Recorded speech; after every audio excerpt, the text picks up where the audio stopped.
तो सर एक बड़ी ना सीरियस नोट पे एक चीज बोलना चाहूंगा कि वायर्ड नेटवर्क मार्केटिंग के ऊपर मैं थोड़ा बोलना चाहता हूं सर। कई बार लोग पूछते हैं कि ठीक है जैसे मैं भी बात करता हूं अभी हमारे चैनल को भी ठीक है सर हम एजुकेट हो गए, डायरेक्ट सेलिंग क्या होती है हमें समझ में आ गया, डायरेक्ट सेलिंग बदनाम क्यों हुई हमें ये भी समझ में आ गया क्योंकि उस पर भी हमारी वीडियो है कि बदनाम के पीछे प्रैक्टिकल रीजन क्या है, कहते हैं बट हम क्यों करें।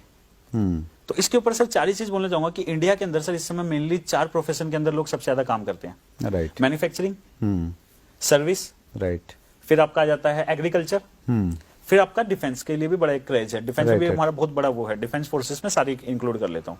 सर मैन्युफैक्चरिंग सेक्टर की अगर हम बात करें तो क्या हो रहा है, आर्टिफिशियल इंटेलिजेंस या ऑटोमेशन की वजह से पहले 10,000 लोग मिलकर 1,000 कार बनाते थे। राइट। आज 1 लाख कारें बिक रही हैं, लेकिन क्या 1,000 कारें 10,000 लोग बना रहे थे तो क्या 1 लाख कार 10 लाख लोग बना रहे हैं? नहीं बना। 10,000 लोग 1,000 कार बना रहे थे, आज 1,000 लोग 1 लाख कारें बना रहे हैं। तो क्या हो रहा है, देश बढ़ रहा है, कारें बिक रही हैं, कंट्री ग्रो हो रही है, लेकिन एम्प्लॉयमेंट कम हो रहा है, खत्म होती जा रही है। ऑटोमोबाइल सेक्टर ले लो सर, 2019 अभी हम खत्म कर रहे हैं। इस साल में क्या हुआ ऑटोमोबाइल सेक्टर के साथ? सर हमारा ऑटोमोबाइल सेक्टर हमारी जीडीपी का 7% कंस्टिट्यूट करता है। हमारी पूरी जीडीपी का 7% ऑटोमोबाइल सेक्टर से आता है और उसके अंदर जो ऑटोमोबाइल कंपोनेंट मैन्युफैक्चरर है वो 2.5% हमारी जीडीपी का आता है वहां से। सर इस पूरे सेक्टर में 50 लाख लोग काम करते थे इस पूरे सेक्टर में, जिसमें से 10 लाख लोगों की जॉब 2019 में चली गई है। आप आर्टिकल पढ़ लो, वंडरफुल, जा रही है जॉब। अमेजिंग। क्यों? और हमारी आंखों के सामने जा रही है और हम लोग अभी भी नहीं रियलाइज कर पा रहे हैं। क्योंकि सर क्या हो रहा है, टेक्नोलॉजी आएगी इंसान को निकालेगी। क्योंकि सर एक चीज आप मान लो रोबोट हो, मैं एक इंसान हूं, आप सैलरी लोगे? रोबोट तो कहां सैलरी है, वन टाइम इन्वेस्टमेंट है। आप सैलरी नहीं लोगे, मैं तो लूंगा। आप सैलरी नहीं लोगे तब भी 24 घंटे काम करोगे, मैं सैलरी लेके भी 12 घंटे से ज्यादा काम नहीं करूंगा। आप बीमार नहीं पड़ोगे, मैं बीमार पड़ूंगा। मेरे को कभी छुट्टी जाना होगा, कभी डेट पे जाना होगा, कभी कहीं जाना होगा, मूड खराब होगा, कहीं नहीं जाना। आप समझ रहे हो? त्योहार होंगे, सब चीजें होंगी, लेकिन रोबोट का कुछ नहीं होगा। सर सबसे बड़ी कॉस्ट क्या है कंपनी की आज की डेट में? सर आपको पता है, ह्यूमन वर्कफोर्स 70% जो है वो लोगों को सैलरी देने में जा रहा है। अगर वही हम एलिमिनेट कर दे तो सीधा प्रॉफिट मार्जिन बढ़ गया। आज एक चीज और बताता हूँ सर, ऑटोमोबाइल सेक्टर के ऊपर जो मैंने किया है, हर जगह बोल रहे हैं कि स्लो डाउन है, बट कोई ऐसा एकड़ा नहीं है कि जो दिखा रहा है कि स्लो डाउन है। पिछले साल से कारें ज्यादा बिकी है, पिछले साल से बाइकें ज्यादा बिकी है। सर देखो इंडस्ट्री बड़ी समझदार हो गई है। आपको 2011 का या 12 का मैं जब एमबीए कर रहा था, एक इंसिडेंस मेरे को याद है कि मारुति कंपनी के अंदर जब लोगों को ले ऑफ किया जा रहा था तो जो इंसान बताने गया ना कि कल से जॉब पे मत आना, उसी को जिंदा जला दिया था। अच्छा, ये इंसिडेंस हुआ था जिसकी वजह से फैक्ट्री का प्लांट कई दिनों तक बंद हो गया था। आज ऑटोमोबाइल सेक्टर की कंपनियां ना बड़ी समझदार हो गई हैं। वो है ना जानबूझ के पहले आज की डेट में क्या क्रिएट किया जाता है कंपनीज के द्वारा कि स्लो डाउन है। Right right. आज की डेट में महिंद्रा एंड महिंद्रा ने 15 दिन तक या पता नहीं कितने दिन तक अपने प्लांट में ऐसा कर दिया कि 100 लोग हैं, हम किसी को नहीं निकालेंगे जी, 50 लोग आएंगे 15 दिन काम करने, 50 लोग आएंगे 15 दिन काम करने। ऑटोमेटिक 50% वर्कफोर्स निकाल दी ना सर, सैलरी आधी आधी दे रहे हैं। तो कंपनी को पता है कि एक साथ 80% को नहीं निकाल सकते हम। सर ऑटोमोबाइल सेक्टर से 50 लाख लोग हैं, 10 लाख लोग रह जाएंगे अगले 3 साल के अंदर।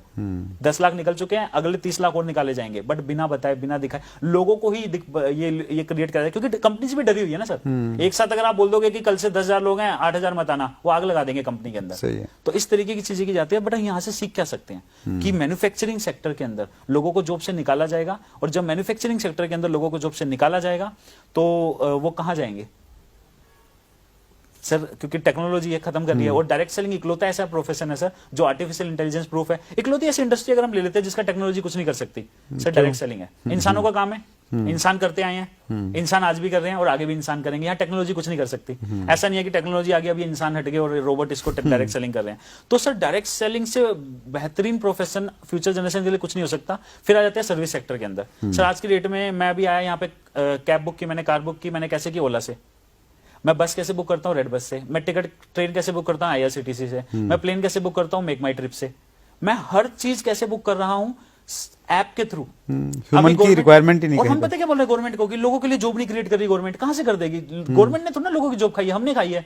अभी गवर्नमेंट मेरे ऊपर बंदूक लगा देगी, तू कल से ट्रेवल एजेंट से टिकट कराएगा ट्रेन की, मैं नहीं कराऊंगा। मैं पागल हूं वहां पे जाके 2 घंटे खड़ा हूंगा? नहीं होऊंगा ना सर। तो लोगों की जॉब गवर्नमेंट ने थोड़ा ना खत्म की है, लोगों की जॉब हमने खत्म की है। क्योंकि हमें टेक्नोलॉजी ने वो एक वो दे दिया, एक तरीके से हमारे को सपोर्ट कर दिया, हमारे आलसीपने को सपोर्ट कर दिया। और दूसरी चीज हमारे लिए बड़ा वो हो गया ना सर, टाइम कंज्यूमिंग भी नहीं रहा। तो आपको पता है सर सर्विस सेक्टर में जो करोड़ों लोग काम करते हैं, आज क्या कर रहे हैं? वो जो लोग पहले एसटीडी पीसीओ चलाते थे वो बेचारे बाद में एसटीडी पीसीओ बंद हुए करोड़ों, तो वो लाखों कुछ जॉब बची, वो मोबाइल रिचार्ज करने लगे। फिर पेटीएम आ गया, उनकी भी जॉब खा गया।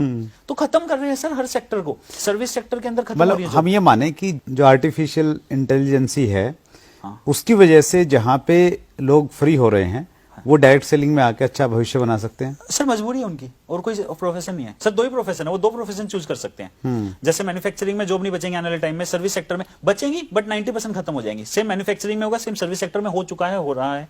फिर इसका चलो मैं आपको ना 2 सेक्टर और एक बार डिस्कस कर लेता हूं, फिर आपको आंसर मिलेगा। एग्रीकल्चर सेक्टर की सर मैं एक बात करता हूं। एग्रीकल्चर सेक्टर में ना बड़ी फनी सिचुएशन हुई है। 150 साल पहले चले जाएं, आज से 150 साल पहले। सर 150 साल पहले जैसे कि ये टेबल है पूरा का पूरा, इतनी ही जमीन अमेरिका में भी होती थी एक इंसान के पास, और इतनी ही जमीन यूएसए में भी होती, मतलब इंडिया में भी होती थी। राइट। $1 1 रुपए के बराबर था, याद होगा हमको। राइट। इतनी ही जमीन, इतने ही रिसोर्स इंडियन के पास भी है, इतने ही रिसोर्स एक अमेरिकन के पास भी है। अब हमारे यहाँ पे क्या हो रहा है, लेकिन खेती कैसे होती है? हाथों से। अब हाथों से खेती हो रही है, बैल से खेती हो रही है, तो क्या कर रहे हैं हमारे पड़पड़ दादा जो थे, वो पूरे साल लगे हुए बेचारे इतनी जमीन पे खेती कर पा रहे हैं, और इतनी सारी जमीन उनकी खराब हो जा रही है। और आपने देखा होगा सर 30-40 साल पहले एक दारू की बोतल देके खेत नाम कर देते थे लोग। हाँ, कोई कीमत नहीं थी सर। नहीं थी, सही कह रहे हैं। जमीन की कोई कीमत नहीं थी। अब पड़पड़ ज्यादा जो हमारे थे उनको टेंशन कि भाई पूरे साल लगा रहता हूँ, इतनी जमीन पे खेती कर पाता हूँ, बाकी सारी की सारी जमीन तो मेरे यूज में आई नहीं रही। सेम चीज अमेरिका में भी थी, वहां के भी पड़ जो दादा थे वो भी टेंशन में कि यार पूरी नहीं आ रही। बट हमारे दादा ने इसका क्या सोल्यूशन निकाला, नहीं हो पा रहा ना, जितने हाथ उतना बढ़िया, into 10 into 6। उन्होंने 10 बच्चे किए, उन्होंने 6 बच्चे करे।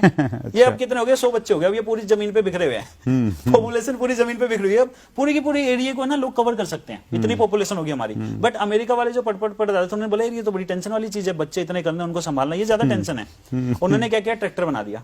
अब ट्रैक्टर की जब उन्होंने इन्वेंशन की, आपको पता बाहर तो जल्दी आ गया था, बाहर तो 100 साल पहले आ गया था, इंडिया में आया ना अभी 30-35 साल पहले।